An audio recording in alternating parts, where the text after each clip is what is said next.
Hello friends and welcome back to the Real Moon Oracle. I'm Rayo and today we're continuing our Tarot Discovery series. For me, it feels like it's been a while since I've done one of these because we had all those zodiac readings in between. So we're coming back in with the Hermit, card number 9 in the zodiac, the 10th one we've done because we have that card 0 for the Fool.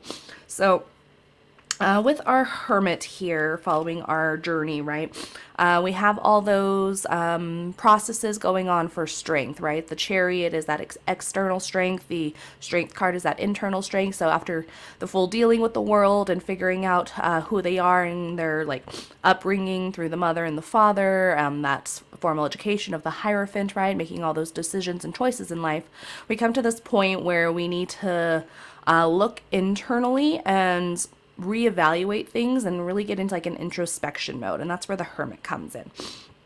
So our keywords for the Hermit, we'll go through them.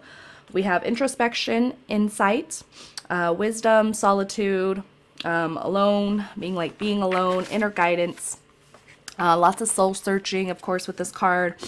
We've got seclusion, self-sufficiency, contemplation, internal processes, and then it can be representative of like a sage type person or like that truth person in your life. So we got our keywords there. We'll continue on going through some of the other aspects of the card. I'll get into some other meanings. Then we'll go through our 4 cards that I picked for us today. I went back up to 4 because there's so many different feelings of these Hermits here. And the Hermit is my card in my zodiac. The Hermit is representative of Virgo. And I am a Virgo sun and rising. So a little bit attached to this card and this feeling, especially currently in my life. I need some Hermit energy right now. So then after that, we'll get into our reversals at that point, okay? So with it being card number 9, that is comes with some like completion energy, right? So we get that growth process again with the like birthing process, the womb, that 9 months in the womb, right? And being born after that point. So you get that like completion process, that coming into new awareness and new life. Definitely a very wise number, and again, that completion, if you go from 1 to 9, one's that end before you kind of like restart, right, getting into those higher numbers. We also have that like higher perspective and like inner light that comes from 9. 9 in numerology is very much representative of like a sage wisdom type person again, and that like bigger, higher knowledge and guidance. Astrologically, again, it's going to be related to Virgo, which is an earth element, and then you have that like work and like accomplishment piece that comes from that. So again, that internal work, right, that internal knowledge, very representative of Virgo, and Virgo is connected to the planet Mercury, which is that communication. So we're looking at more of that like internal communication aspect. Some common symbology you'll see through all the cards is going to be the lantern for sure, and kind of like the path or the journey. You'll see that. So in the original Rider Waite imagery, we see this old wise man. He looks like that old kind of wizard, right? You think of like Merlin, you think of any of those like old sage wizards kind of in the forest, right? Especially that like hero's journey type thing, that Joseph Campbell imagery, right? So we get this old man in this like gray kind of cloak, representative of the not the duality in this case, right? Everything being gray instead, holding a lantern representing that like internal truth and knowledge and seeking that knowledge. The staff kind of representing that power that the Hermit has, that he's developed over time and through his journey. And then it looks like he's just in open air. It's said that he's standing on top of a mountain with snow on the bottom because we see white.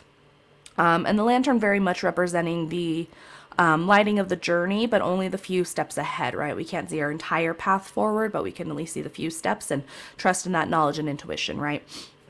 So are some of the other meanings we get in this card. So we're pursuing that spirituality, that knowledge, gathering knowledge, lots of internally though. So we get that like meditation, going inward to find those answers. It could represent like a pivotal life point or a new life direction, again, because we're reflecting inward and learning something new about ourselves and then making different decisions at that point. So you end up reevaluating your goals.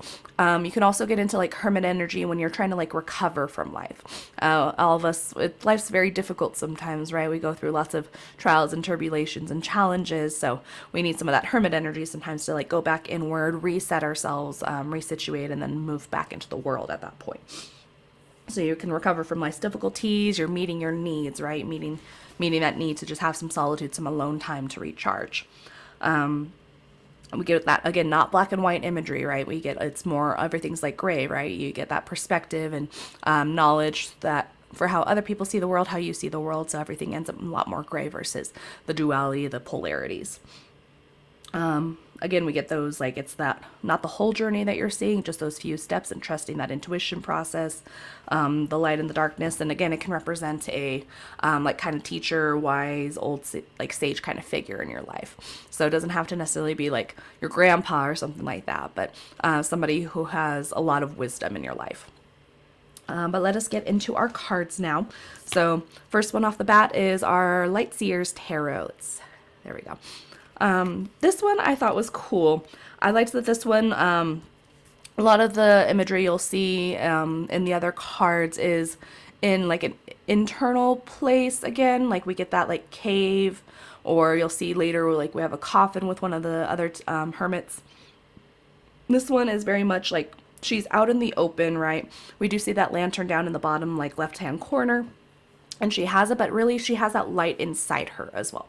And I think that's really cool. So she's just in the quiet, out in nature, floating above it, kind of representing her spirituality again, right? But that light coming from inside her. And we see that path through because of the stairs leading up and around. So we know that she's on that journey. She's in that internal process, right? So a lot of blue imagery too. So we see it in the original Rider Waite imagery. We see the blue kind of background. This one and the next one I'm going to show you also has a lot of blue. So again, that representative of that, like, it's a little bit more melancholy, right? That internal process, but it's like very calming at the same time. So I like that for our Light Seers Tarot. Our next Hermit comes from the Gilded Tarot. So this one, I liked that. It looks like he's kind of in a cave, right? We do see a little bit of like open air imagery again with the, looks like the stars in the back left-hand corner there, right? But this is again our, versus our Light Seers Tarot. Hermit is a female figure, right? We get our more standard imagery of a wizened old man in this case. So he's got that staff again. He's holding that lantern. We see a snake in front of him. So the snake representing is like a companion to him, but also that like snake imagery is that like rebirth, reshedding, like shedding the skin process, right? So that rebirth process. Also that in kind of infinity symbol, because often you'll see the snake biting its own tail to represent infinity. So I like the path in this one especially, which is why I ended up pulling it, because I like that the path is just like floating. So it's very representative of that internal spiritual process not being a part of the world. Very separate and dynamic in a very interesting way for like, okay, this is the path I'm on, this is how I'm moving forward, and it is completely open and in the air and anything can happen, right? So I can just see in my mind's eye where it's like, okay, all of a sudden these things popping up out of nowhere, rising up to meet that path that this hermit is on. So a little bit different imagery there, and again, that kind of blue coloring, I like a little bit of that purple. It feels very celestial almost. Our third hermit here comes from the Wild Unknown Tarot. I love this one. So we got a turtle here, and I think that's very, very perfect actually. So that turtle going inside its shell, right, when it's scared or it's just not wanting to deal with the world, it's always carrying its home with them, right?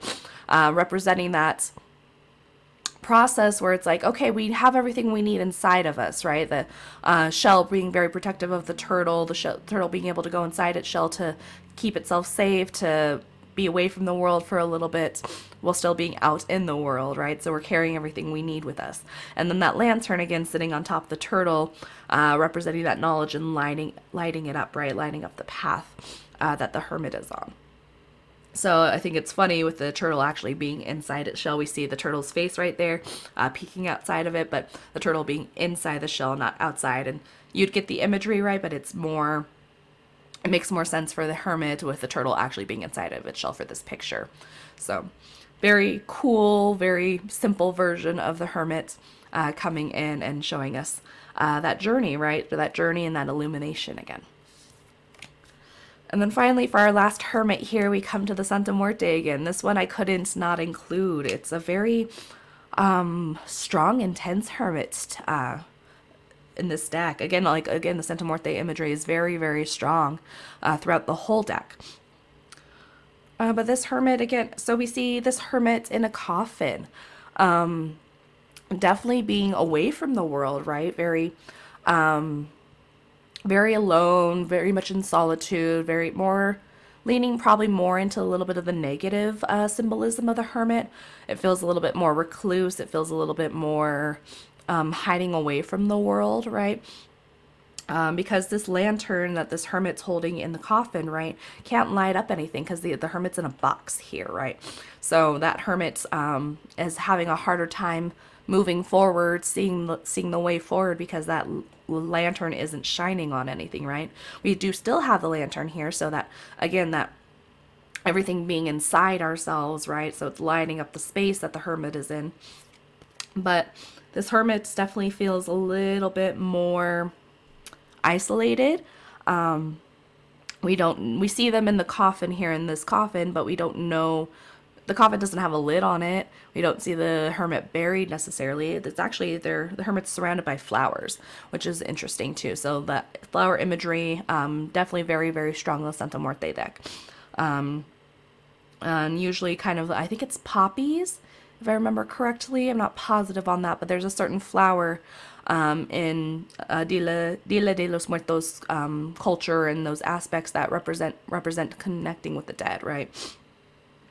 So again, this hermit's very isolated.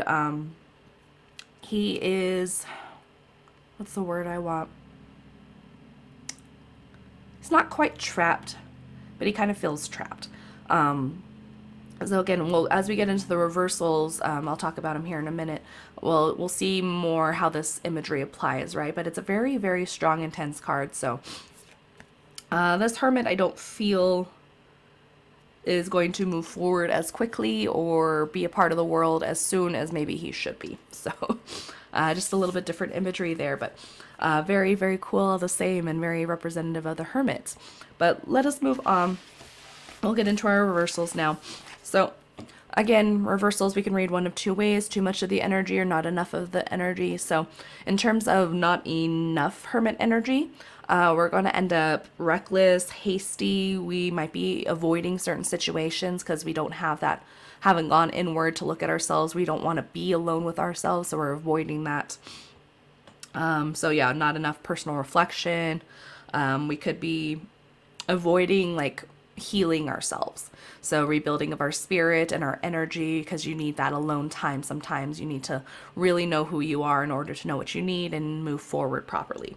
So we could get some other aspects that come with that, where if it's like, okay, you're not connecting with your higher self, right? You could end up paranoid, suspicious, those kind of energies if you don't have enough hermit energy, where it's like, hey, take a step back, calm down, relax, figure yourself out first, right? Be away from people for a little bit, be away from the world for a little bit so you can really just hear that inner voice again and then resituate yourself, reprogram, refigure, and then move forward.